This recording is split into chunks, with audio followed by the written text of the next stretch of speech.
Hello, everyone.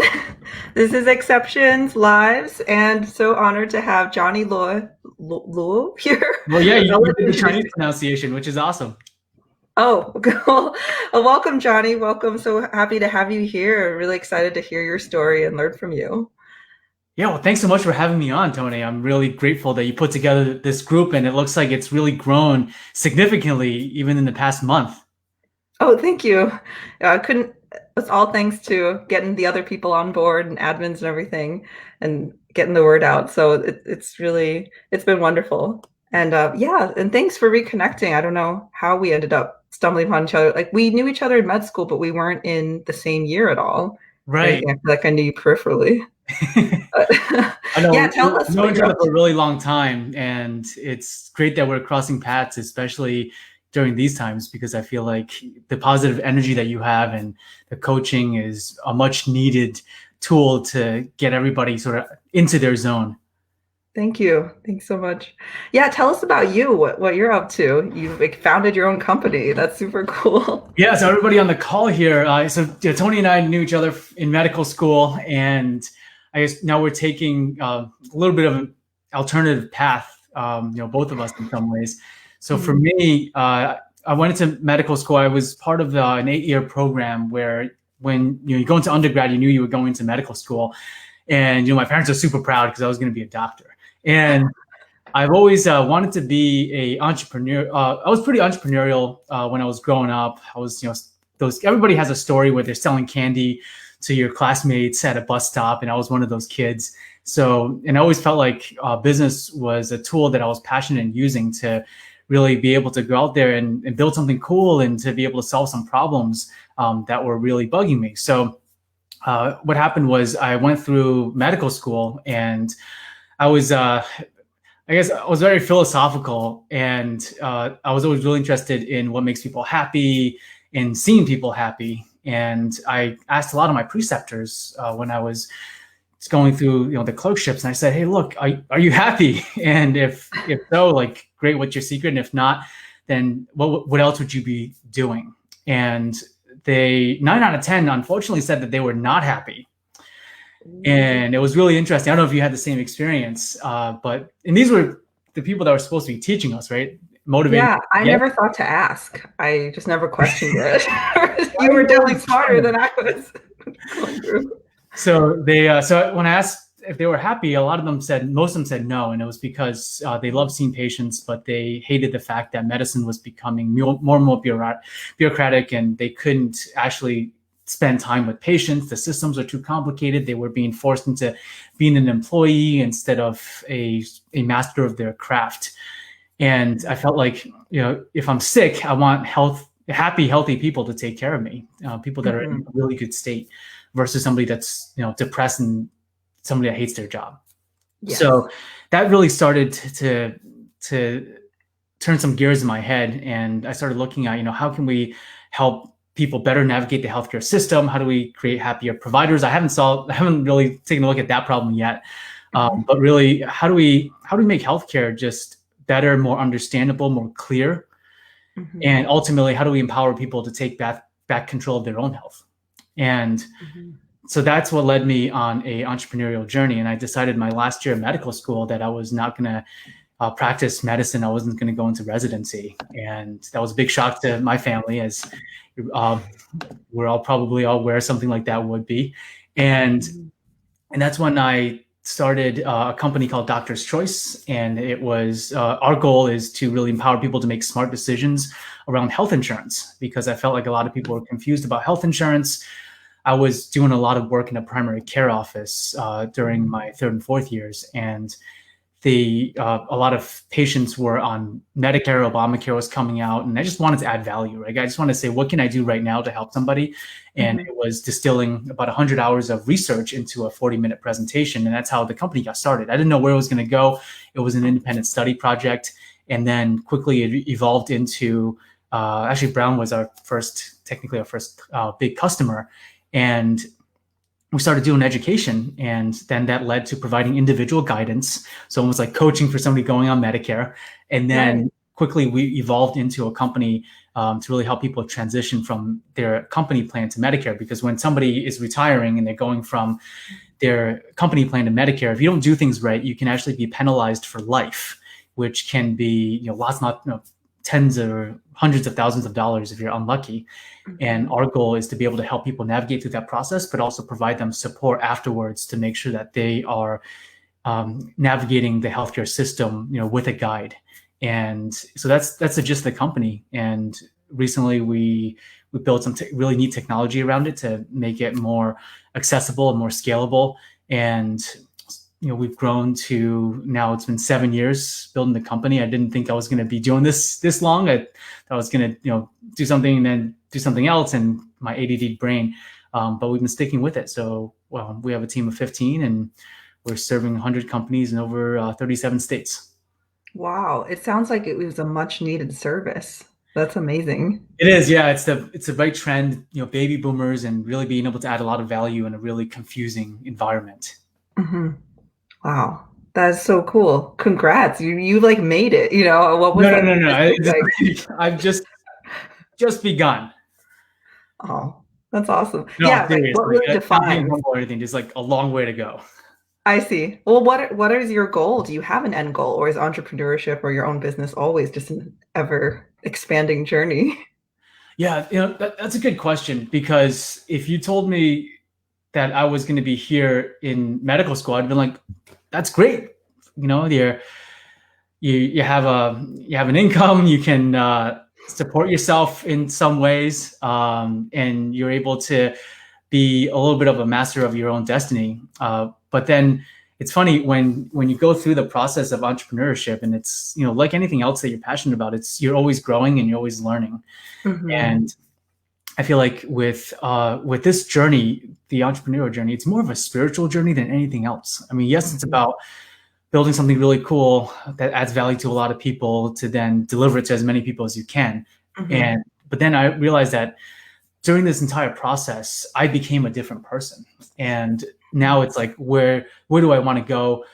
How much more impact do I want to have? And what kind of person do I need to become in order to get to that point?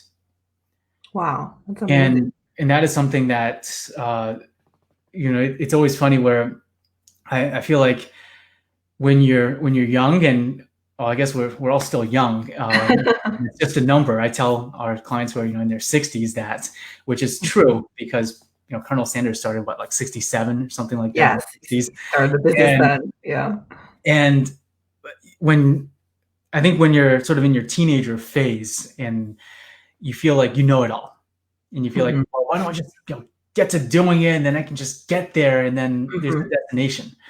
And the destination could be significance, which is you've accomplished something that you're really proud of and you're there, or it can be stuff like you have a cool house or a cool car, or maybe a boat or a plane or something like that. And then what happens is, once you get to that step, or you get to wherever your vision is at the time, you realize that there's so much more. And if you don't set up something afterwards, then it can be pretty depressing. I've seen a lot of people that have mentors of mine who have reached their ultimate goal that they thought, this is my wildest dream. They've reached it, and then they're like, I'm bored out of my mind. So going back to the question of like, what's next? It's like, this is going to be a continuous journey. And as long as there are problems to be solved in healthcare, I realize that's the field that I'm really passionate about. And I want to get to a point where I'm happy selfishly being both a provider and a patient. I want to create that system. So that's that big vision. That's beautiful. It's really bridging that gap.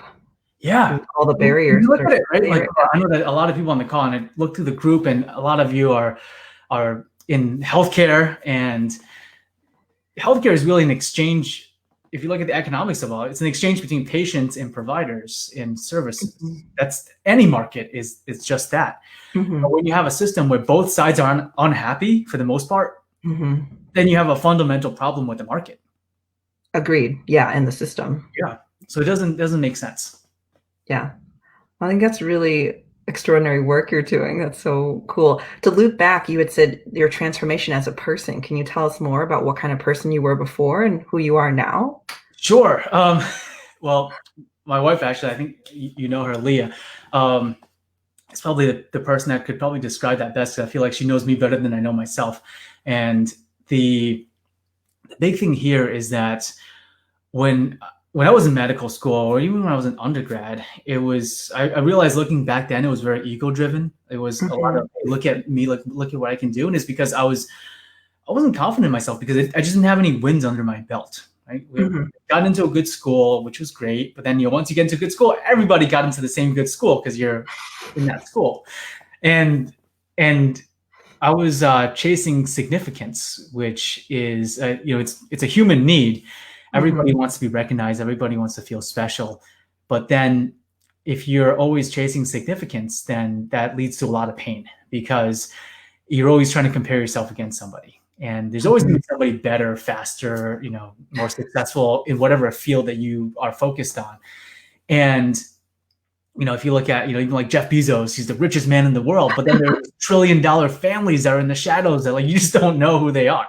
And so even for him, there are bigger things out there. So I realized that was a lot of what was fueling competitiveness, which was, hey, I want to do better than the next person. And especially in medical school where you're ranked against your class, right? Which I think curved. Yeah. Probably not in hindsight a good way to do it because you want to be in a collaborative environment. And I saw things where I remember stories where people would rip out the textbooks that people were sharing so that people wouldn't get that page info. I've heard that. I've also heard of people pulling fire alarms when people are studying. I'm just like, what the heck? Right. I never was one of those stunners. That's cool. What's going on here? Yeah. And so I bought into that culture, and I was chasing significance. It was looking for look at me and look at all of that. And this is what I can do. And I have big dreams. And it was all me, even though I'm I want to help people, but it was really, okay, what's the feeling that I'm getting? And versus whenever I did that, it just seemed like people aren't stupid. People can read you like a book. And if you're not genuine, and even now it's I have to catch myself. It's am I doing it because this is my ego doing it? Or am I doing it because it's truly something I'm passionate about that I'm trying to deliver for the world? And if it's ego driven, then usually I try to take a step back, or usually I have my team members tell me, hey, look, this is not the right way to approach things. That was a big transformation, realizing that I'm bigger than myself in the sense that there's sort of that greater self that you want to tap into versus the little self, which is very individualistic and all me focused. So that was probably the biggest transformation, and knowing that focus is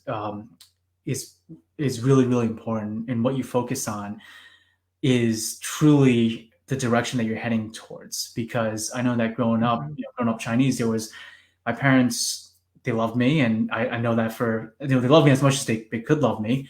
And the biggest thing was that there was a lot of fear, right? You're an immigrant, you were here in the country, you didn't really speak the language that well. You felt like maybe sometimes you were getting bullied, and there was a lot of fear. So a lot of focus on that fear. And so a lot of, don't do this, don't do that. You don't want to step on any shoes. You don't want to ruffle any feathers. And I felt like a lot of my focus was also on how do I not do the wrong thing versus doing the right thing. Oh, yeah. Which is the fear of, I just don't want to get yelled at, because a lot of your grade is based on whether or not your attendings or your residents like you or not, which is, again, not a great way to grade somebody. But if you focus your attention on just wanting to be liked and not doing the wrong thing, then it leads to a pretty mediocre life. Because what happens there, I've learned, is that you basically subordinate your own values to somebody else's. So the only times when we're not true to ourselves is when we see another expectation that from somebody or something that we respect more than we respect ourselves. And when you do, you have this you sort of go into the stage where you're trying to be second best at somebody else's vision. Right. You're never happy. And I felt like I was chasing a lot of that too, right? Chasing expectations, chasing family expectations, chasing what does my school expect of me? What do my peers expect of me? And then also going out there and when I started the business, it was asking the wrong question of, do my clients like me versus am I delivering what they need? Mm. So that was a big 180. It was, and now it's focused on, uh, my goal is to just focus on the what I want. What's, the positive thing. There's a really famous story where it's like, if you're driving a race car or you're just driving a car in general and Mhm. it's been out of control, if you look at the pole, you're going to hit the pole. If you see anybody that's hit the pole and you ask them, what were you doing right before? They say, well, I was looking at the pole. I was trying not to hit it. Versus if you're looking at the open road, then you're going to steer towards the open road. And that is super, super important. Something that sounds cheesy and it's really Mhm. simple, but really needed. I think that's a big lesson that they should teach in every school, is focus on what your outcome is. And just Mhm. focus on that. Like, don't focus on like, what if it doesn't work out? What if it doesn't do this? Mhm. Focus on what it is that you want, what it is you want to accomplish, why is that important to you, and then figure out all the hows. Definitely. Yeah. Oh, such good pearls, so many pearls of wisdom. Thank you for sharing. Yeah, it definitely is like just that shift in mindset. I've heard it's like, oh, you don't want to say, oh, please, I have chronic back pain. I don't want to be in pain every day because you're still focused on the pain. You just want to Right. think, I want to have a vibrant body that can do everything that I want it to do. And that you'll get closer to that because we create our own self-fulfilling prophecies. So thanks for sharing that. Yeah, and I guess I was wondering what helped you make that shift? Like, was it the challenges you ran into? Can you pinpoint what were the biggest factors? It was a lot of pain, right? It was like, Yeah. it was at 2 a.m. in the morning lying. I'll tell you this story. When I started the company, I didn't have any money. Mhm.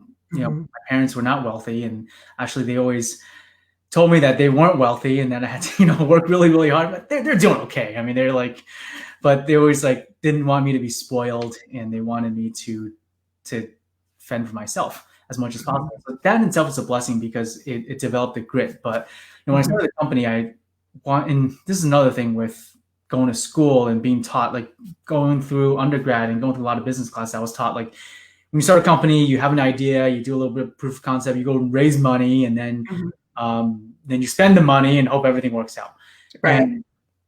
And that was sort of a flawed model because that's what I was chasing, and it led to a lot of pain. Again, somebody else's expectations there. So Right. I started the company, tried to raise money.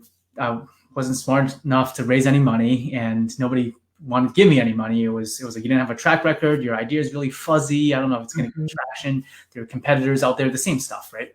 Right. And then I said, well, I really want to do this, and I'm just going to do it. And how do I generate revenue immediately? So, and how do I Right. be really, really scrappy so that I keep my expenses low, so I don't have to go out and raise money. So I Right. started selling, and then since you're selling a non-scalable version of our service, which is just me providing the service, time for I money, see. and Mhm. then do some consulting work. And then I actually ended up living. My in-laws had a house that uh, they weren't using, and I was able to rent from them at a very Mhm. low rate and be able to basically use low rent and be there to build a company. And I just remember that was really, really tough because one was like the ego part of it, and I did that for 5 years, right? Oh, Like, wow. we just Mhm. got our place, and um, I didn't tell anybody because on the surface it was like, oh man, like there's Johnny, he's building his company, he seems happy. Mhm. Mhm. But there were a lot of nights where things don't work out well. I'm lying on the floor 2 a.m. in the morning, um, feeling like, how am I going to pay the bills, and Mhm. like, what the hell am I doing? I still have some of those nights, and just being in so much pain and not knowing where I wanted to. Why, like, does it really have to be this painful? Mhm. For me to get to where I want to go, is there an easy way to do this? And then also with any business or with any life events, right? You're going to deal with disappointment. Right. You can have misalignment. You're going to have partners that will have put their interest in front of the interest of the organization. You hear all these stories, but once you live it and like you feel the emotion of it, Mhm. um, it really forces you to make a shift. And for most people, including myself, and when the times when I made a shift is when it was so painful that you just say, well, what I'm doing right now is not effective. Mhm. So it's either like proverbially die or try something else and be Got it. willing to try something else. Because I was so married to my story, right? Because you hear all these stories about entrepreneurs who, eat Mhm. ramen, are super scrappy, dropped out of school, and leaving medical school or not doing residency, Yeah. like my version of dropping out of school, and then you end up, so you end up feeling so much pain and feeling like you need to make a shift, Mhm. and then you're open, like you're vulnerable, Mhm. because that's also when my ego realized that I couldn't do it by myself. Like there was a bigger me out there, like the universe or God, whatever. Everything turns spiritual eventually, right? And then Yeah. that says that you you can do it, and that it's whatever ideas that you have are given to you because you were given the gifts to be able to bring it to fruition. And that it's like that Mhm. humility of you are really like it's almost like you're channeling something, and Right. instead of me fighting for it. If that Mhm. makes sense.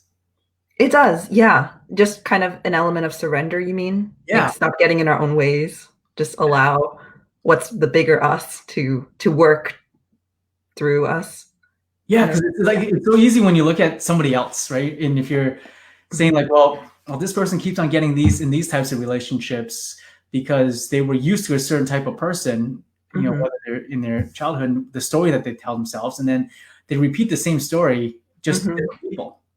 Right. It's true. And and when you like apply to yourself, you're like, no, that's not me. Like I'm too smart for that. And then you realize like, no, it is me. And like my ego is the root of all of my suffering. and Mhm. and if I'm not where I want to be, then that's you know that's because of you focusing on yourself and the story. You're so committed to your story or whatever belief it is that you have being right than being Mhm. effective.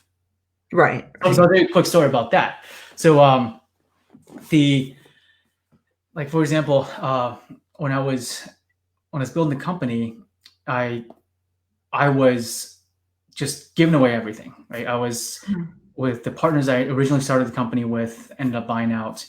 Um, I would just any money that came in the door, I would just give to them. I would say, look, Mhm. you got a family, you got to do this. I don't have very many expenses. Why don't you do this? Why don't you do this? Why don't you do this? And I remember like the first year we made like $40,000, and I was like scrappy, and Mhm. and then I gave um, half of it or close to half of it to this partner that I had, and he just went and just spent it. Like literally, he was doing pretty well already, and he was much Mhm. older, and he had a house on the beach, and I was like living in my in-laws, um, Mhm. and and and then when I had my first, when Leah and I had our first child, that's when it Mhm. hit me. Like I'm literally taking by giving things away. Mhm. I was taking food out of the mouths of my child and my family, Mhm. and they weren't able to get the experiences and the surroundings. Like we were living in a house, and I was so grateful that we had the house. But Mhm. um, as it gets a little, I guess, a little deep. I don't know if I've ever shared this story, but the where the house was. I was grateful to be in the house because I was able to live really cheap, but it was a moldy house, and my wife Mhm. had asthma, and my son was getting sick all the time, and I was feeling like a complete like freaking failure because here I was, I went through all this school and supposedly um, starting a company, and we're getting a little bit of traction, and I can't provide for my family. Right. Like I'm like I can't provide for my family. I just committed to having a family, Mhm. and that was like a sharp pain because I always had a belief that I've got to provide. Right. I'm doing this because I want to make a difference and I want to provide freedom for my family. And here I was Mhm. doing the complete opposite Mhm. and giving everything else away. And Right. and that kept on happening. That kept on happening. It kept on happening. It got to a point where it was so painful that I was like, no, look, either I don't know what I'm gonna do, but something's gotta change. You know, it's one of Mhm. those I'm lying on the floor going, something's gotta change. And that's when I realized that the story that I kept on telling myself was that in order for me to be successful, I needed to give everything to other people, because in hopes of other people helping me get to where I want to go, and to get them to like me, to Mhm. to help me get to where I want to go. But instead, I was just, and what that resulted in was literally just me giving away stuff, Right. and not getting my end of the bargain. Because Yeah, not when paying you're yourself. giving, Yeah. when you're giving and then expecting something, that's no longer an actual gift, it's an exchange. So I was doing all these exchanges thinking I was being giving, Mhm. but in reality, I was just giving away. I was doing bad bargains, Mhm. and robbing my family of the freedom that was one of the biggest reasons why I'm on this journey. Mhm. It just had to get to a point, and there were signs even, throughout the entire process, but it had to get to a point where it was so painful enough for me. Mhm. It was making my family sick, and I felt responsible, that I said, look, I needed to make a change, and I need to change the story, and I changed the belief. Mhm. And I would say that was probably 2 years ago. And then boom, it's like all of a sudden, I don't know what, but it's like the universe like got out of my way a little bit. And, now got a great home. The business has grown tremendously. And we're able to help many more people. And I'm truly learning what it's like to give versus Mhm. giving as an exchange.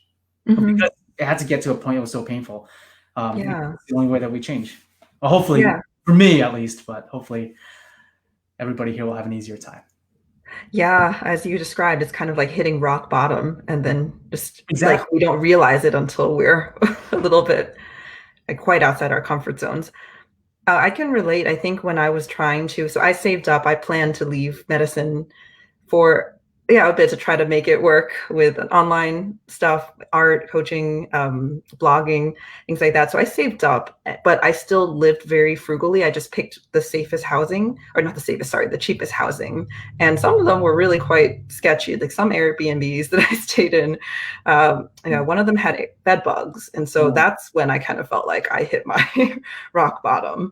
And my parents happened to see that because I had to come back for a wedding, and it was right after, and I threw out all my stuff, and I just said, sorry, I just came from a place with bed bugs. And I remember they were just saying like, what are you doing? You're living like a poor person. For what purpose? And I'm just like, because it's important to me to live true to my heart and pursue my passions. And I'd rather take these obstacles than, um, feel it like going through the motions of a job where it just felt dead inside and didn't feel aligned with who I felt I was put on this earth to be. But it was hard. There's different challenges no matter what path we take. But that's also when I realized I was like, I think I'm being too skimping or scrappy, as you said, because I had the money to get nicer places. I just wasn't spending it on myself. I was just like, oh no, I'm just gonna hoard it because I'll last longer. Like, it can last me 3-5 years while I figure this stuff out.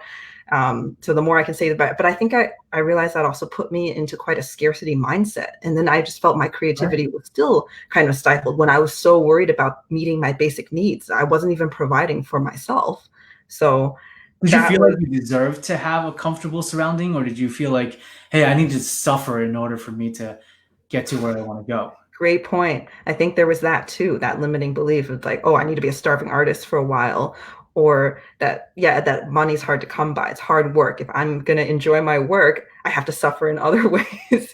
There was definitely that. And then as we talked about, or not talked about, like I mentioned before, that it took me a long process to love myself truly, because before I was just this people pleaser and always living according to other people and not valuing anything about myself or my own needs. So I think there was a part of me also that felt like I don't deserve a nice house or a nice Mm. living place. I don't deserve it until I've made it, or until I'm much further out. But then you just keep delaying it, and then you realize, what if I'm stuck in this pattern forever? What if I'm never going to allow myself to enjoy things I deserve. And I think I'm closer now. Now I think about quality a bit more. I don't just pick the cheapest option. And I also think, as you said, time for money too. Just I don't spend exorbitant amounts of time anymore looking for the cheapest option possible. I realize there's a balance. Sometimes it's just like make your decision, make it quickly. It meets your basic needs and it's good. Yeah, Uh, and it's scary, right? It's like when you feel like, okay, well, because I always had this fear that if I like had nice things, something bad was gonna happen to me, right? Or like it's yeah. you're gonna stand out and somebody's gonna just cut you down. And in that fear prevented me from enjoying a lot of things that I could have enjoyed where I felt like I didn't deserve it and therefore I didn't go for it. And I just heard recently a really interesting sort of a funny story that puts into perspective. It was like this, pretty wealthy older couple, and they're very frugal. Like we all know these people, like somebody that's like that, right? They're old, they've got millions in the bank, but they still look like they drive their 30-year-old beat up car. They pack Mm-hmm. every day. They like don't buy the meats. They buy the egg sandwiches and like Yeah. protein. And so there was a couple that said, well, I'm going to go on one of these cruises, which are luxury cruise, but the husband is like, I'm very, very frugal. And the wife is like, okay, great. Well, what we're going to do is we're going to go on this cruise. We're going to go and have fun. We're going to enjoy everything, but we're still going to be frugal. We're going to bring all of our, so they had like, they brought things that would last 5 days, which, cheese and crackers and like all, stuff. And what they would do is whenever they had meals, they would excuse themselves and would say, hey, look, I gotta make a few calls, check in with the grandkids. They miss us. They just want to see. And they would go back to their cabin and then they would just like eat the cheese and crackers. And then day 3, 4 come, and then during the day they go on the islands. They'll do all of that stuff and they'll enjoy everything. Mm-hmm. And then come dinner time, come lunchtime, they do the same thing again. And then day 4 and 5, they're like, I'm sort of sick eating just the same cheese and crackers. Mm-hmm. Long. Especially there's no refrigeration, and they end up going the last night saying, I'm just going to pig out. We're going to go pig out. We're going to get whatever we want. We're going to go up there and eat. And they get the desserts and they get the drinks and they get the meals. And then at the end of the meal, they get the waiter to come by and he says, well, how much is the bill?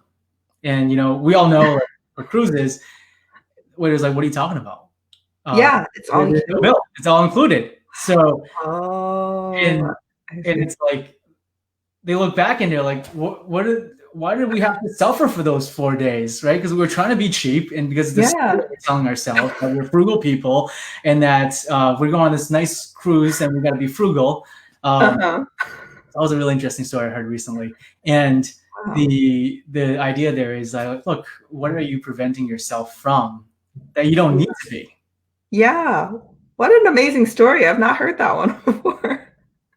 That's so true. Yeah, it's so true. People have described like life is abundance. The universe is ever expanding. We can get anything that we want, that we really focus on and we reach for. But if we don't believe it, we're just going to limit ourselves. Or they just say like, oh, life's like a huge ocean. And then we put ourselves in a little fishbowl or a little tank. It's like sometimes we can expand our container, but it's really when we embrace that there are no boundaries that we can really thrive, I think, at our fullest potential. And fishbowl, those stories and ideas and beliefs. And a lot of times, our parents give us those beliefs. Mm-hmm. I know that a lot of friends and that I know that came from the same background and going back to immigrant families coming in here, a lot of scarcity, a lot of, you gotta pinch pennies, right? With what's going on recently. I can't say the C word, although I think you get demonetized or something. And what happened is like, this is the first time that I just remember the first couple of weeks going to the grocery stores and there not being anything, or like, no toilet paper and no eggs, no bread. And I'm like, what's this coming into? I remember talking to my mom, was like, oh yeah, that's what it was like in China. And, you'd have rations and you go to the store one day, they have coats from ages 1 to 8, and then you wouldn't have it for a couple of years. So you just stocked up. So, and for me during that time, I was like, wow, is the world going to scarcity? And even then I was like, look, if this wasn't so, if there is truly abundance in the world, like where can I get even the things that I would want to have now, right? Just something Right. as simple as that, and asking that question. And then I realized, okay, well, there are all these local farms. I don't need to go to the Mhm. grocery store, so called up a couple local farms, and they had everything that we needed. So Awesome. the so it's like having that focus of, instead of like, oh man, nothing's around, I got to hoard, going Mhm. into, okay, well, it's out there. Where can I look? I love that. Yeah, we just gotta expand our thinking a bit to Well, it's so hard because it's a muscle, right? Because then there's also your environment that can also tell you. Because I remember telling my parents that, and they were like, "Well, we got lucky," or like, um, Right, right.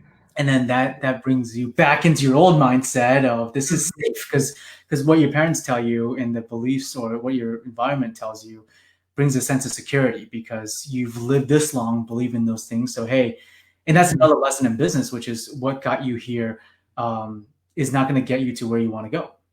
Like, it's the Yes. person that got you to step one isn't going to be the person that's going to bring you to step two, and that's why so many founders get kicked out of their own companies, because you get to a certain Oh, phase and you right. realize you need a different set of skills, and if you're not willing to adopt those different set of skills, Mhm. then you're going to be sort of stuck living the same life cycle of that Mhm. 0 to 1. Oh, That, I didn't know that actually about most founders getting kicked out. yeah, Yeah, that makes so much sense. Yeah, it's like you build your company, hopefully your company takes a life of its own, but then it goes out and leaves you behind if you don't keep up, you don't and adapt. same thing with parenting too, right? It's like Yeah. our parents, and even me now as a parent, it's been such a rewarding experience because it teaches you, because kids are mirrors of you. Mhm. And so they copy what you do, and you're like, I don't know, I did that, man.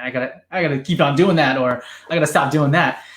Yeah. And a lot of times, since we're here in the U.S., or I don't know where a lot of your audience is, but it looks like a lot of people are in the U.S. and, or in the Western developed countries. I guess almost anywhere now, if you connect to the internet, you've got get the world at your fingertips, as cliche as that sounds, and Mhm. we all get access to better examples of success, Mhm. and we have higher expectations of ourselves, which is a good thing. Like, when you compare yourselves, like, why am I not there? That's a bad thing. But Mhm. when you see what the possibilities are out there, that's a good thing, because it helps us dream bigger. And a lot of times our parents Yeah. didn't have that. So their thinking got them to where they are, Right. and they want you to do better. Mhm. Truly they do, but the way that they're doing it can oftentimes impart their own limiting beliefs on you, because that's what carried them to this point. It's just like, they're the founder in the company, which is you, and you've gotten to this point. Now you got to go to the next level, Yeah. and you got to look for other. You definitely can love your family and be there for them, Mhm. but they're no longer the authority. Definitely. Yeah. I've noticed that a lot too, because they're still in that mindset of you need to have a full-time job because it provides you all the benefits and everything gives you security. And they don't know because in their time, the internet wasn't really a thing. You couldn't just freelance or to get all these different income streams going on and setting all that up. It's still hard, but it's possible now, and it wasn't before. Well, And I actually, mean, yeah. yeah, we just Okay. didn't know about it. So, for example, Arnold Schwarzenegger, why he was able to hold out for the big roles was because he had a couple streams of income. Even back then, he had, he I think did like either landscaping or construction. That was like his main business. And then he had Oh. a mail order business, uh, Mhm.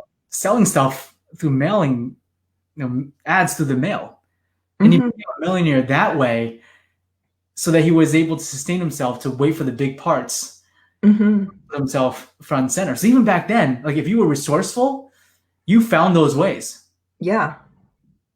Because if you Yeah. look at, like, people are like, oh man, things happen so much faster nowadays, because if you look at how fast Facebook grew, and it went from a startup to a multi-billion-dollar company within the span of 10 years, 12 years, and you're like, wow, people didn't have that before.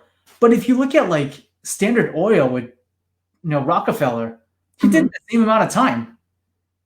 Mm. The roll up in the technology was called middle management and consolidation, versus computers and websites. Oh, that's great. So that's really comforting. That means that those resources, that possibility was there all along. They're Yeah, just now taking different forms. yeah, like, all the Yeah. negativity with, like, even I don't like to ever touch politics, but, like, this is a cool analogy, because we feel like today we're so bombarded by all this negative like news and what's going on with elections and how Mhm. awful like one side is or the other side is, and division. But then if you look at I forget if it's like I just saw a couple of like old election ads from Thomas Jefferson, They and they were were the same saying the thing. same thing. Like John Adams is like a rapist, or like Yeah. just the same stuff, except it was just like in old English in print versus like social media and traditional media.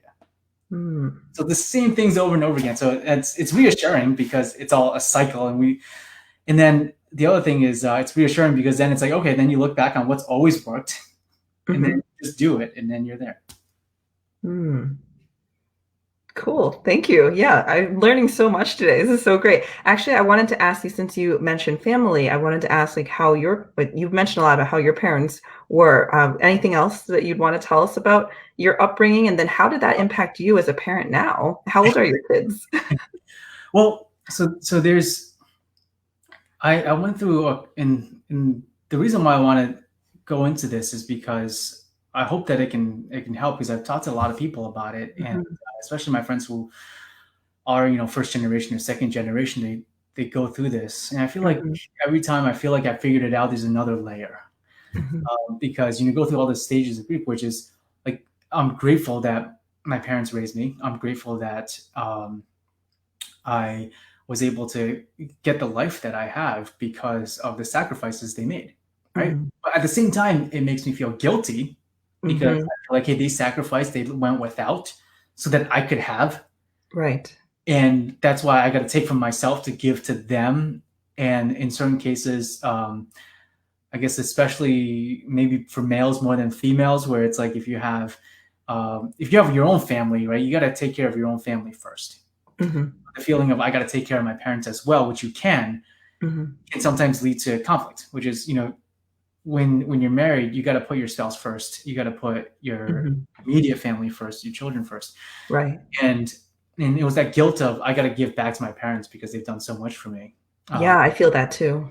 That led to a lot of pain, and Mhm. a lot of times, like your parents are like, oh, it's cultural where you want your kids to give to you, you want kids to take care of you, but truly deep down inside, your parents, do just want you to be happy and get to your maximum potential. They just can't express it to you, or they don't know how to express it to you, or it was never introduced as a concept to them. So I Mhm. went through an area initially where I was very angry.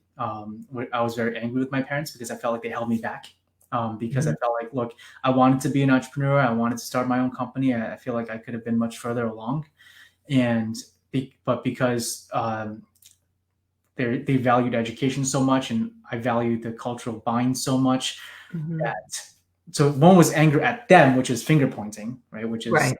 sort of that first stage, and then you realize that no, I was a participant in that. Anger at yourself. Yeah. Yeah, and then you're like, I'm angry at myself for doing it, but then I'm also angry at them, and then when I had when my wife and I had our first child, I realized I the way that I wanted to treat him was probably different from how I was brought up, because Mhm. how I want to treat him was, look, you can go and figure out what you really want to do, like that passion driven approach. Mhm. Although we still have to add in more discipline in there, um, Mhm. and maybe we swung a little bit too much the other way. But awesome, we have two awesome kids, and one can't talk yet, so I guess he's awesome so far, and he will be, and I realized that's when it clicked for me, when I was like, okay, I wouldn't teach my kids the same way. And that's Right. when I even got angry back at them again. It was like, how could you treat me this way? How could you Yeah. put these expectations on me, right? Um, and that went back and forth for like many years. And it was really difficult, and I always felt Mhm. like. But then at the same time, I value love and connection so much that I Mhm. wanted that love and connection with my parents, and Yeah, me too. I wanted to be there with them. I wanted to go through the ups and downs with them. I wanted us to be a really happy family, and Mhm. that was so important to me, more important than my own happiness. Mm. And I know that's sort of a catch-22 there, because it's like Right. happy, you want them to be happy, and vice versa. So that was excruciating. So that went on for a couple of years, and there were points where I felt like I solved it, and then I would see them again, and I would fall into old habits again, and I'd come back sort of miserable and feeling like I'm a bad son, and Yeah. feeling a lot of guilt around it, and it would affect the way that I would conduct my business, Mhm. and that would just piss a lot of people off. So that was a very vicious cycle. And then that's when I got to, okay, well, in order for me to truly love them, I got to love myself first. So And that true. I was also putting them into a box of my expectations of here's Mhm. what I expect my parents to be, Mhm. because I was now a parent to somebody else. I expected my parents to be the same parent. So I was doing the same thing to them that they were doing to me. Yeah. And but that doesn't mean like I got to break down and say, look, I'll do whatever you say again, Mhm. and go back to the way things were. Mhm. It meant that I had to really take ownership of reaching my peak state Mhm. and owning that for me. Mhm. Meaning that I'm the only one that I've got to convince, or I got to put it another way, I got to convince myself first. Right. I don't want to be like, hey, mom and dad, like I have this dream, like, are you okay with it? Like, versus this is what I'm doing. I'm convinced that I'm going to do it, because whatever you're doing, it's chances are if you want to do it, it's something that's passionate, something that's hard, something where you're going to meet resistance. Mhm. If you are, then if you aren't convinced yourself, you're going to give up. Or if you're going to keep on going, it's going to be a lot of unnecessary pain. Yeah. So now it's like, I saw my parents today, this morning, and it was great. It was a great experience, Mhm. and it was because I was able to have my boundaries. Because Great. I was going to say, look, these are the things that I will not compromise. Mhm. I will feel empowered. I will feel that I'm in control of my own decisions. Mhm. Um, but I want to spend time with you, and I want to be there for you. So the relationship changes. So instead of looking, because I was always looking for authority because of that, experience. I was Mhm. looking for like, hey, what do you think? What do you think? What do you think? What do you think? What do you think? Yeah. But then realizing that this is my dream of what I'm pursuing, and I'm the only one that sees the vision because the vision has come to me. It wasn't that I had a vision; the vision came to me because Mhm. I had the skills. And also, the other thing was looking back, and because you always think about what if I did things differently, how my life would be different now. And that's a useless exercise because It is. all you get is regret. Yeah. Uh, but now I'm like, okay, well, let's just assume. Let's just say I'm willing to assume that everything is perfect, that everything happened the way it had to happen. Mhm. If I if I thought that, what kind of state would I be in, and what kind of story would I tell myself? And then I realized, okay, well, I wasn't strong enough, or I wasn't willing to be open enough to realize that what was taught to me was not helpful for me to get to where I want to go, Mhm. and so forth. And I had to go through that process, and it had to get painful enough for me to, like you said, surrender. Yeah. And if I got so now looking back with that mindset, I realized that if I had gotten everything that I wanted, I'd be a mess right now. Mhm. Right? If I achieved the wealth that I wanted to achieve, if I achieved the success that I thought I was going to have in my 20s, it'd be a Mhm. mess. I'd be one of those spoiled kids that, well, I don't know. That's a story that I'm telling myself, right? And Yeah. what the relationship that my parents and I had made me so strong and resilient. Although it was Mhm. painful, it got me to be so resourceful that I could feel like I could be dropped off in middle of nowhere with nothing and build something up again. Versus Great. some of my friends that were coddled, that were given everything, can't. Mhm. They just never exercised that mental muscle. Could they? Absolutely. But for them to exercise that muscle is going to lead to a lot more pain coming from different sources. So I'm grateful that now I'm at a point where I'm grateful that experience happened. I'm able to define. I'm able to see my parents for who they Mhm. are, but more importantly, see me for who I am. Know Mhm. what my boundaries are, where I'm going to get affected, um, and just stay away. Like if my parents start gossiping or something like that, and I don't like it, I steer the conversation now versus just sitting there and saying, "Oh, yeah, okay, whatever," and then like letting it sink in. Yeah. So, but that doesn't mean we can't have a loving relationship, have cool experiences together, have meals together, and all of that. Right? It's just a different relationship that's empowering to both parties. Hmm. I see them for That's who so they true. are. Not saying mom and dad in order to have because that I tried that for a couple of years saying you got to Yeah. change, you got to change, you got to change. Yeah. And it's like that's no different from what I was angry at before. Right. Yeah.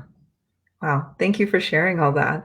So, I mean, um, so it sounds like you were really able to let go of those certain expectations for your children. I mean, it sounds like they're still young. Yeah, So, I mean, do you think you're going to be worried about them? Like, because I know the Asian worry is just like, oh, you pursue your passions, but what if you're still living in my house, yeah, yeah. your parents' home, and you're like 30 or 40, or it's like, at what point do you have to like put your foot down, I guess, if So you do?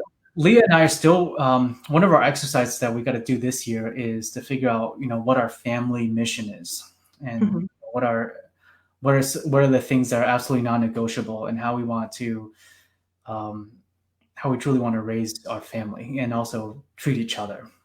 We have a good idea, a good framework, but we really need to define it. And one of the things that is really important for us is that our children and ourselves as well, we got to lead by example, Mhm. live our highest light and live our highest ability. Mhm. So as long as you're living your highest ability, defined by whether or not you are living and breathing your craft, Mhm. we have a belief that you'll be okay. Because the dude on YouTube making dominoes fall is making $1 million a year on ads. It's true. That's true. That's a worry that I have. I mean, I'm not a parent yet, not even close, but I really look forward to having a family because I know that I'm going to give my kids kind of the emotional nurturing and love. It's in a different way, or hopefully in a comprehensive way. Because I know my parents love me and provided for me financially, even though it just felt like there wasn't that emotional openness and support and praise, and there was just like criticism and just a, you know, Yeah, you have to do this expectations. So I'm hoping that by doing that, it would right allow my kids to be the best versions of themselves. And I believe too, if you're follow what you're really passionate about, you're going to be fine. Like people will recognize that. People can tell. Yeah. and the So thing that's with a parent is that instead of saying I've got these expectations for my kids, you've got to lead the example. And that's so hard because sometimes I uh, definitely can feel myself getting lazy. It's like, you know what? My time has passed. Here's like you're it, and we got to put everything into you, and you got to go do it. And that's that's an unhealthy way to deal with things because it's like, mhm, well, then how do you know if it's the right way if you haven't done it? mhm, So, like for you to and for me to say, look, my to my sons now that you've got to live your highest light, I've got to do the same thing. yeah. And I'm still struggling with it. I mean, I know the concepts, but it's like to live it and to emotionally embody that Mhm, every single day and to have systems in place and rituals and so forth to really put you at that peak state so that you can perform at your best. mhm. It's I'm still working on that. Yeah.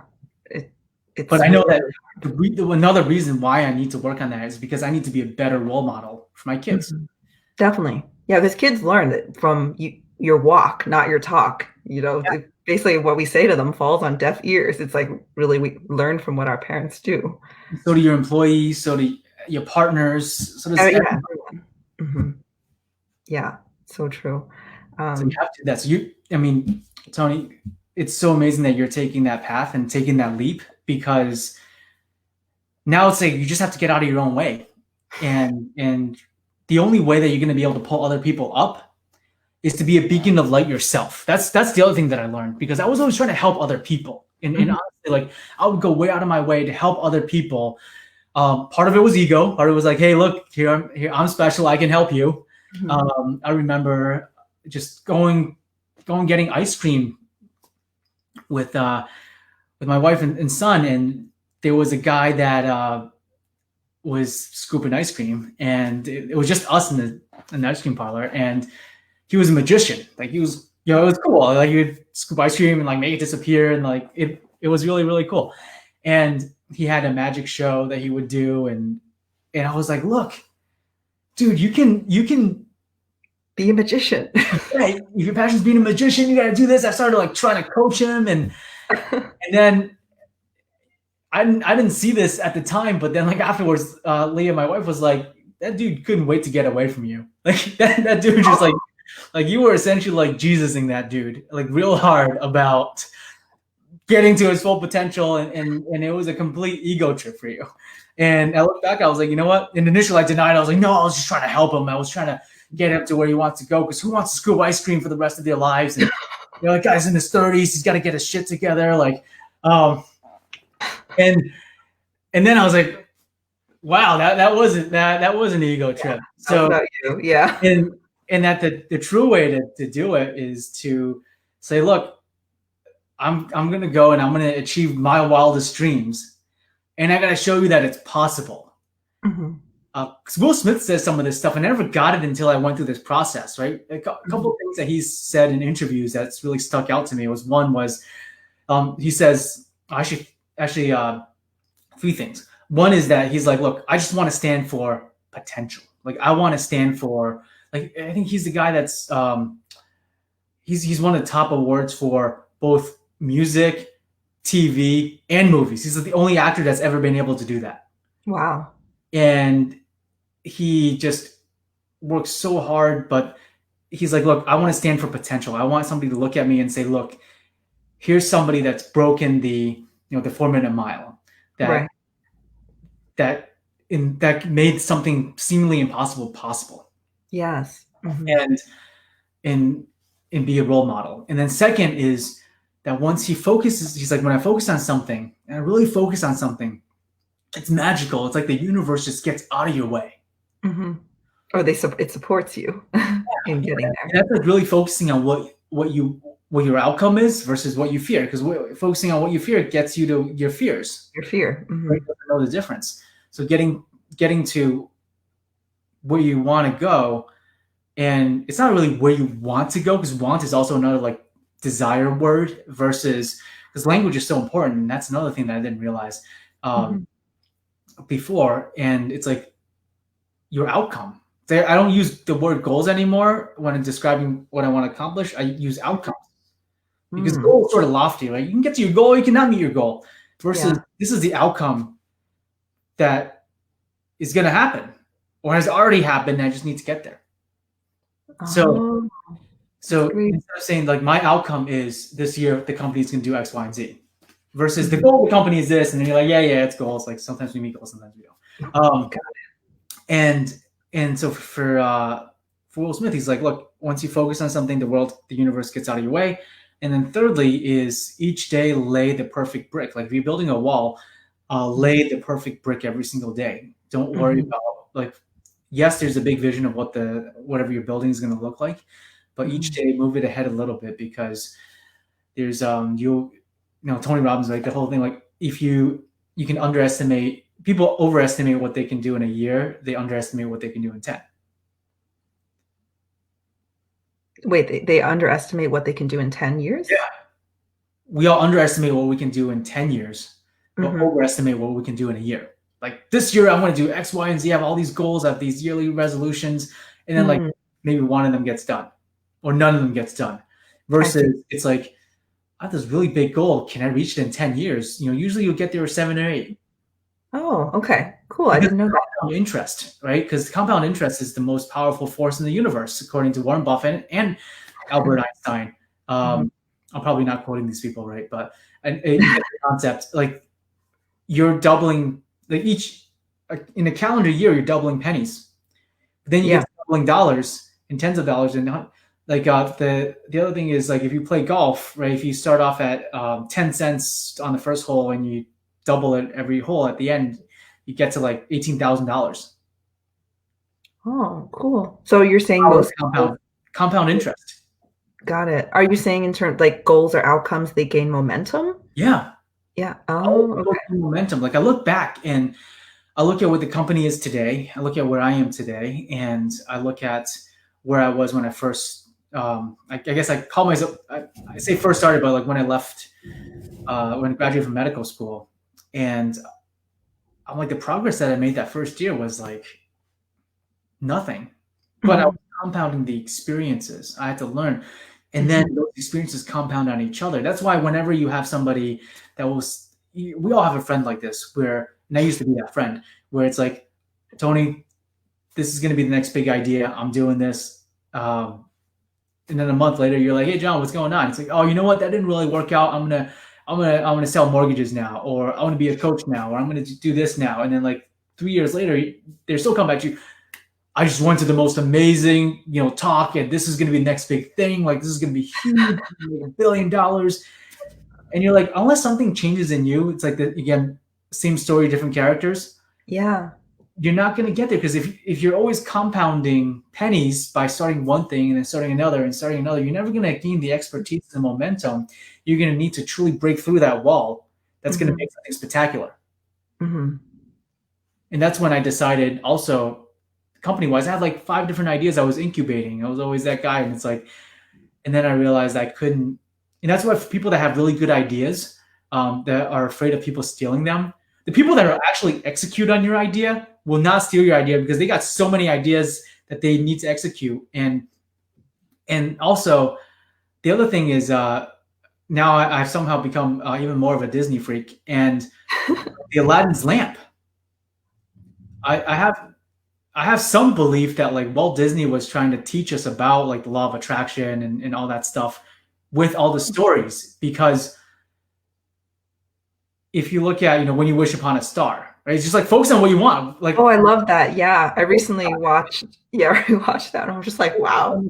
focus on the star, make it happen. Yeah. And the story of how he built up, Disney was just, the company was tremendous. And then also the Aladdin's lamp, the 3 wishes. Like Mhm. you could wish for anything, what would it be? Mhm. But the rules are you can't kill somebody, you can't wish for more wishes, and you can't make somebody else fall in love with you, which are the tenets of you can't, go and do bad things and expect good results. Mhm. Um, you can't force somebody else to be who they're not. Right. And if you focus on more than 3 things in your life, then you're Mm. going to be overwhelmed and you're not going to be able to accomplish them because most people only have focus for, that might be a limiting belief, but like most people might only have focus for 3 big things. If Wow. you don't focus on it, then you're not going to get it. Yeah. You want a million wishes and you're just like all over the place. You're not going to compound any one of them enough and build enough momentum for it to break through. Wow. That's so deep. That was something you came up with or That was you something that was something that I just really thought about, and I was like, wow. because I was just watching like Disney movies one day, and I realized maybe it was the whole Will Smith and the genie thing.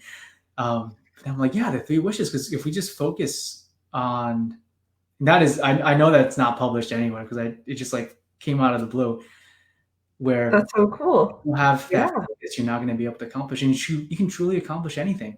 And that's why 10-year time spans, right? Most of our we can truly be the most productive. Most people can be more productive for 30 years, and Mhm. each 10 years you can do something really, really great.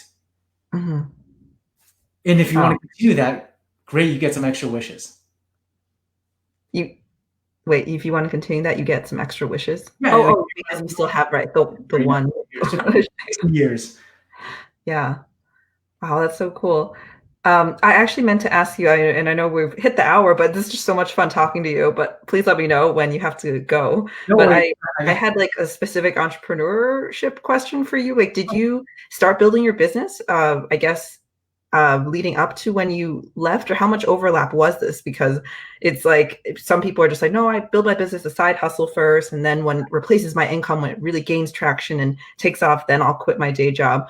And some people argue, no, you have to go all in, because if you keep your day job, you're not going to have the mental energy or the physical energy even to like go all in. Like you have to have that desperation drive you. So what's your take on that? What did you do? There's no right way to do it. Yeah. And it really depends on what you're doing as Mhm. well, because your goals or your outcomes determine what strategy you use. And my and I always stay away from giving like generalized advice because I just don't know, because I haven't accomplished everybody else's outcomes. Mhm. But I will tell you this. I'll tell you what I did and how I would approach somebody that's starting out now in the big categories that I see. So one is I did want to do as much overlap as I could when I first started, because I know that since I wasn't raising money, or I wasn't able to raise money, I Mhm. needed to pay the bills. Right. And being a student and having access to debt was kind of like my job. And then I also picked up some consulting as well to Mhm. start the company. And Mhm. so I remember even in medical school, I was trying to do as many points of overlap as possible. So like even in Mhm. medical school, I was like ducking out of my OB-GYN clerkships. Like I'll like erase my name from the board and I'll like go upstairs and like make a couple conference calls and like do the consulting work. Um, Nice. and that was interesting. And that was kind of stressful. And so there was a little bit of overlap there, but then it got to a point where my company wasn't making enough money to really support me, but I knew that it required more attention to go Mhm. all in. That's when I made the decision, shoot, I was going to move into my in-laws and be really, really scrappy and focus on it 100%. Because I knew that if I didn't, then my attention, it just got to a point where I couldn't handle doing so many Everything. different things, because I knew that I was going to miss out on compounding opportunity or Mhm. compounding experiences on my company, Doctor's Choice, to a point where I'm able to be at that place where opportunity meets preparation, Mhm. because my preparation needed that compound interest and I need to spend more time on it. So I sort of halved it, right? I did pick up consulting. It wasn't like I had a job and I didn't quit my job, but it was like I had to pick up extra stream of income in order to feed this Mhm. passion. And then one thing I learned along the way is, if you're in a situation where you want to be entrepreneurial, you want to do whatever it is that you want to do, you have to ask yourself, what is your 5-10 year outcome, right? What's your magic wand outcome? What you say the magic wand, anything can happen. What would it be? Mhm. Because if somebody says, look, I want to create the next Amazon, right? That's going to be a full-time job. That's Mhm. yeah. Bezos isn't like hustling, working at Stop and Shop. Um, and he wasn't when he was starting either. And it's because like a big idea like that takes a team to manage, Mhm. to go out there and scale, you need to commit. Although, Mhm. or if you're in a very competitive environment and you need to orchestrate a team and do all the stuff, you need to commit. Mhm. um, but if your goal is to have a very successful lifestyle business, then I think certainly you can have keep your job, because you can work from 8 to 5. I'm assuming normal office hours, and then you can come home, you can shower, you can. I did this experiment called the first 100K, where I had interns in the company, and the goal was, how did they get? Because they were all millennials. I'm a millennial. They all come out of school, and everybody's like, I want to graduate and make $100,000, and Mhm. $100,000 to a graduate is a lot of money until you realize that $100,000 doesn't really get you anything anymore. And so I was like, okay, well, instead of saying that's ridiculous, you're not going to get a job, with like, you know, Eastern Europe dance to get the $100,000 job. But what can you do to actually get there, right? So you have a job, and then you side hustle. Mhm. You side hustle from 7 p.m. till midnight. Mhm. And the idea is that if you can build a business in those hours, chances are it's probably going to be a scalable lifestyle business that allows you to walk away in some ways, because you don't have to interact with people during office hours. Mhm. And that was reasonably successful.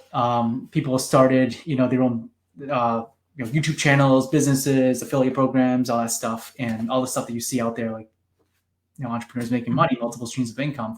Mhm. So if that's your goal, then yes, you can do it. But the most important takeaway, doesn't matter which direction you want to go into, is modeling. So what you want to do is you want to find 3 people that have accomplished exactly what the outcome is you want to accomplish, Mm. that have similar skill sets or backgrounds to you, Mhm. and see what they did. Because if your goal is, hey, I want to create the next, I want to create the next yoga studio that's going to be a standalone yoga studio that's really successful, and I want that to be my business, Mhm. then go find 3 successful yoga studios and ask the owners, the founders, what did you do? And you'll find that all 3 of them will have similar paths that they took. And then you just follow that path. Whether it was like, hey, I was working at the hospital as a therapist, and then what I would do is on weekends, I would take on a few clients. Mhm. And that grew to where my clients gave me referrals, where I was able to go part-time at my company. And then I was able to do 4 days at the yoga studio until that got to a point where I replaced 80% of my income, and then I said that was it. And I'm going to quit and I'm going to go full time, right? Mm-hmm. If people are telling you that, then do it, and chances are you're more likely to be successful. And so that's why there's no hard answer there, and I don't want you to take my particular examples as stories that are limiting. It's really, you can do it any number of ways. It's just you have to model after somebody that's done it, ideally within the last 3 years, because economic climates do change. So, for example, I started this company 7 years ago. Now, if somebody were to start the same company today, they wouldn't be able to. Right. It's more competitive now. The infrastructure costs a lot more. Mm-hmm. Just like if you were to start I don't know, what's a comparable? If you want to start a car company today, right, versus back when Henry Ford started, you need a lot more capital. Or if you even wanted to be a lot of industries have consolidated. It's really hard to break in. Got it. So again, the key here is that you got to model somebody. Ideally, talk to 3 people that have done it successfully, have achieved the outcomes. Mm-hmm. You'd be like, if I was living their life, I'd be a pig in shit. I'd be happy. So, and then you just model them. It's as easy as it gets, and don't try to get smart about it. Don't try to be like, oh, I can do it faster. I can do it. Just like follow your steps, and if you can lay the brick a little bit more exact than they did, then you'll compound it faster, and you get there faster. You're going with like, I'm smarter than these guys. Like I can just go in, like, yeah. So that's I don't know if that answers your question. It did. Yeah. I just wanted to hear what worked for you. And yeah, or I guess my final question is just like any other big lessons, pieces of advice you want to leave the audience with, or resources you want to point them to? Yeah. So the biggest thing is, again, I hark back to, I wish I learned this lesson sooner, which is you got to convince yourself first, especially being Asian, and I don't know, for an Asian guy, you're sort of like emasculated in society as well, for like the media and all that stuff. And for me, I never let that affect me in terms of trying to go after what my outcomes are going to be. But then also, it did lead to a lot of self-doubt, self-confidence issues. And until I realized that I needed to convince myself first and foremost that I was just going to be sort of a victim of my surroundings versus a master of my own destiny. Yeah. And how did you do that? I mean, did you have a coach? Did you have a therapist? Like self-help book? You did it all yourself? Like what? My wife is my therapist. Awesome. And that's actually, in many ways, very, very true. I'm so grateful to have her in my life, because I'm not just saying that, hoping that she'll see this one day, but she's just been having the right partner in life, or the right social group, is just so important, right? The whole, you are the 5 people that you spend the most time with, is so true, because if the 5 people you spend the most time with, or even the 1 person you spend the most time with, doesn't have your same level of standard, or is willing to push you the way that you want to be pushed, then you're less likely to be successful, because that environment, until you can stand on your own 2 feet, like you've got to put yourself in an empowering environment. So, she was really my therapist when I couldn't afford a therapist. And now, we have hired coaches for the company that also help me. I've hired coaches, business consultants in the past. But here's the other thing with business consultants is, if you do have a startup business, everybody's going to, the moment you have some traction, everybody's going to come out of the woodwork, and they're going to say, I can consult, I can do this for you, and I can do this for you. Generally, ignore that, because your business best, especially in an environment where it's entrepreneurial and you have to really be flexible and adapt to change. You're better off just, your business more than anybody else. And if you don't, then you should probably be in a different business. So avoid consultants. Not completely, but as a general rule in the beginning, they do become very helpful as you scale and need more structure.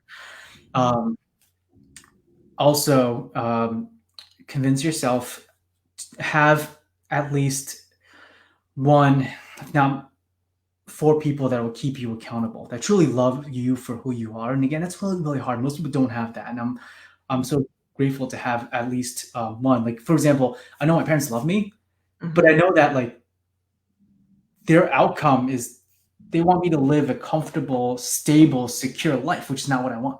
Mediocre life. Yes. Right. The mediocre life, the mediocre yet like you can maybe get a nice car or a nice house every now and then, versus somebody that truly says, I'm going to believe in you. I do believe in you. I know that you can do it. I see your light. And that can be a coach, that can be a friend, that can be a family member, that can be a spouse. I've been so fortunate, that was my spouse, because I spend most time with my spouse. So ideally you want to do that. Yeah. I find it really tricky for people to be in a situation where like they're married to somebody that like, they don't believe in me and they don't like me. They don't like the fact that I'm following my dreams. They just want me to do something stable. And then like, and that's really, really tough, because then you go back to that environment every single day and you just don't want to come home. Right. And then the other thing is pay attention to really feel for like who's giving you lip service and who actually believes, because like all thoughts are prayer, right? Got this belief that all thoughts are prayer. And if somebody's like, Tony, you're doing awesome, but in the back of my mind I'm like, Tony's gonna yeah, like, I don't know, keep working on her little hobby. Go back to medicine, like that does resonate. So that's why they're like loose lips sink ships, because you don't want to tell people that are going to then like doubt you, because then it just comes back in some way, and you have to push so much harder. Awesome. So be careful, and those people. And that's why I'm so glad that you're doing this group, because I'm hoping that this group will have a lot of people that are truly looking out for everybody else, without any just, we all have our thoughts, and oftentimes when we're judging somebody, we're really judging ourselves. So yeah, that's my hope for this group too, a space for all the dreamers, for us to really truly support and elevate each other to our best self. Yes, and take action. Yes. Awesome. Well, thank you so much for your time today, Johnny. So many pearls of wisdom that you shared with us. Really appreciate it. Definitely. Thanks for having me on. And this was a lot of fun. And we'll have to catch up afterwards as well. Yeah, sounds great. All right. Good night, everyone. Thanks for watching. Good night, everybody.